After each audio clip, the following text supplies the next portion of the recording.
Thank you for your attention. So this session is called Joining the Dots, a National Strategy for the Community, Voluntary and Charity Sector.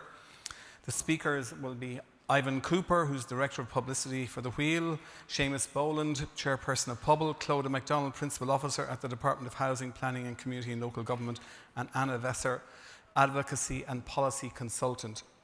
I just want to say one thing about the joining the dots. I don't know how many of you heard Michael Devereux on radio yesterday talking about being in a nursing home at 91 and his wife, Kathleen, 85, not being able to join him. I can tell you, I listened to that clip of radio at least 3 or 4 times in the past 24 hours. And it was among one of the most moving pieces of radio that and I mean this, that I've ever heard in my life. If there was ever a reason for people joining dots, it was there.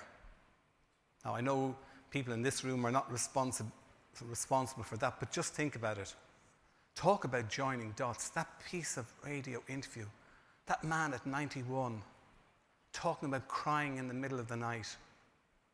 It was just absolutely, it was really one of those moments in radio that will live with me for a long time. So having said that,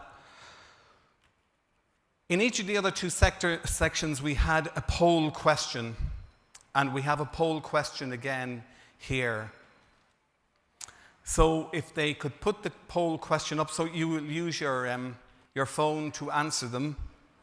And so we have the poll question coming up.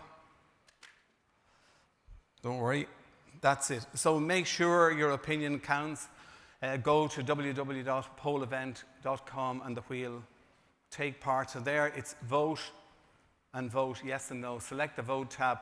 So this is there's a lot of questions. There's a lot to answer here. Name the top 3 most important issues that the national strategy should address. Public trust and confidence. Involve community and voluntary organisations in shaping public policy. The VAT rebate scheme.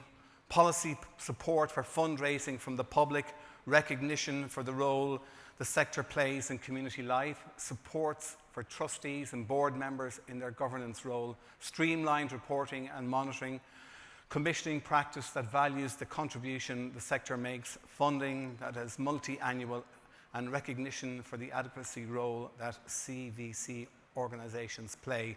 So you'll see that if you can tap the 3 answers that you want, that would be great, and we'll give the findings later on.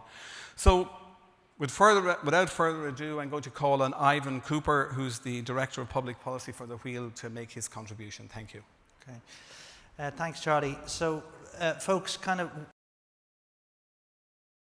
what I'm going to just try to attempt to do in 5 minutes is just to identify, just provide a bit of context for the discussion that we're going to have. There is in the programme for government a commitment that we in The Wheel played no small part, I'm proud to say, in securing.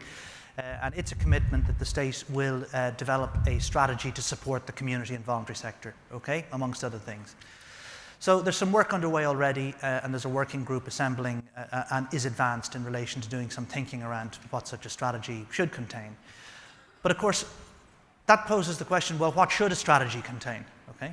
And in a way, our conversation here today, we hope, is going to assist us in The Wheel to formulate what we believe such a strategy should contain, and then seek to ensure it is included in the actual strategy when it's produced. But we need to just remind ourselves, we heard, for those of us who were at the dinner last night, from Tom Collins with regard to the different roles that the sector plays. We have, of course, the advocacy role, we have the building communities, the social capital role, and there's also the providing supports and services role. And Tom importantly pointed out that in Ireland, that services role has evolved and developed over decades in a context where, to use the concepts Tom was alluding to, people have perhaps been abandoned, so to speak, by the state in relation to responsibilities that the state may have, and the market have no interest in serving. And is one of the roles that we do simply about plugging those gaps? And if so, what does that mean for us? And he posed some challenges for us. But just by way of to remind ourselves of some important statistics for us to consider here. I was at the National Economic Dialogue this morning, which the Wheel participates in, along with the employers and the trades unions. It's a government dialogue to identify policy priorities for the year ahead. And I pointed out at that we are, in many respects, still this forgotten sector, okay? But let's just remind ourselves, there's an initiative called Benefacts, which the Department of Public Expenditure and Reform part fund. For those of you who aren't familiar with it, I'd urge you to visit the website, because there are some startling, eye-opening statistics now available that are rock solid. So according to Benefacts, the non-profit sector, there are now recognised 19,500 non-profit organisations working in Ireland. There's over 150,000 people employed in those organisations. And there are 50,000 unpaid volunteer trustees or directors overseeing all of the work. So, are they startling numbers, do we think, if members of the public understood those numbers in relation to what we talk about when we talk about the community and voluntary sector? Are they impressive numbers, let's say? Are they significant numbers in relation to what our sector does? Would we say? Yep. So we have this €10 billion a year sector, okay? Over half of the funds for the work done in the sector are generated by the sector itself, and half of it comes from various government sources. So they're just some of the very broad context statistics in relation to the significance of the sector, in relation to the numbers. What are the big things that are happening at the moment that a strategy is going to need to have to take into consideration if it's going to support the work of such a diverse sector? We know, and we've had the session this morning in relation to regulation and public trust and confidence in the sector, and we know that there are at least some good signs in relation to the direction of travel there. I've mentioned the fact that there is a commitment in the programme for government to develop a strategy, and that's what we're here to consider today. What should that strategy contain and prioritise? We know that there's a new ministry now that's been established, the Ministry for Community and Rural Affairs, is what we understand its title to be at the moment, and that those changes will be taking place over the course of the summer, hopefully with a new department established in the autumn. And we have a new Minister, Minister Ring, and Minister Kine this morning, who addressed members here. So the conditions are there if we're clear enough about what we want when we're asked the question, well, what do you want? Because that's what inevitably happens in these kinds of contexts, and we need to have a clear vision ourselves for what we think such a strategy should contain. We also have other trends that are becoming more apparent, and processes that are deepening. TUSLA are advancing in relation to their commissioning strategy, and the HSE are advancing in relation to their commissioning strategy too. And what's understood to be commissioning, it's very important that we're clear about it, and it's very important that we make sure departments are clear about it too. That it's not understood as an instruction to procure, it's not understood as an instruction to put everything out for competitive tendering, but it's understood as being a process of being strategic in relation to what needs to be done, the outcomes that communities required, and only then making decisions about who should be doing what. So there's a commissioning reality that's there, and we need to understand that and make sure the concepts as they're understood are as we believe they should be, and that they're not proceeding on the basis of misunderstandings. We heard from the charity regulator this morning. We have the new regulatory framework in place. The regulator does now have the investigative powers needed to ensure that he's able to take action if a problem seems to be developing in a charity, and that's a good thing. We do definitely need robust regulation. And we know that the regulator may be producing financial reporting guidelines, guidelines in relation to fundraising practice, and guidelines in relation to governance over the coming months as well.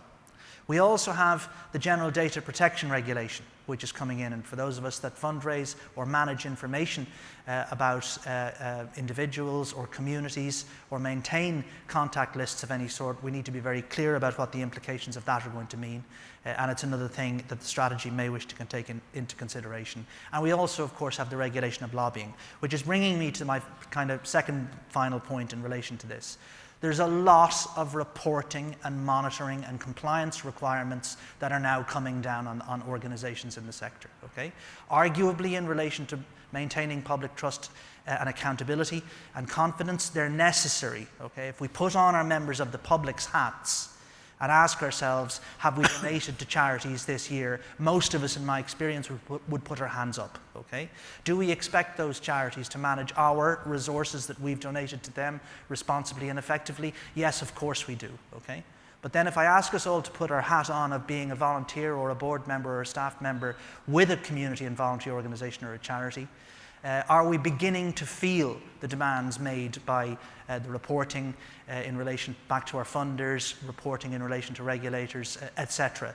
And is there something that needs to be done in relation to streamlining and making sure that all of the regulation and administrative stuff that's required to maintain public trust and confidence doesn't become an overwhelming burden, okay? So that's perhaps a question that we'll want to ask as well. And then finally, there's this big Brexit context.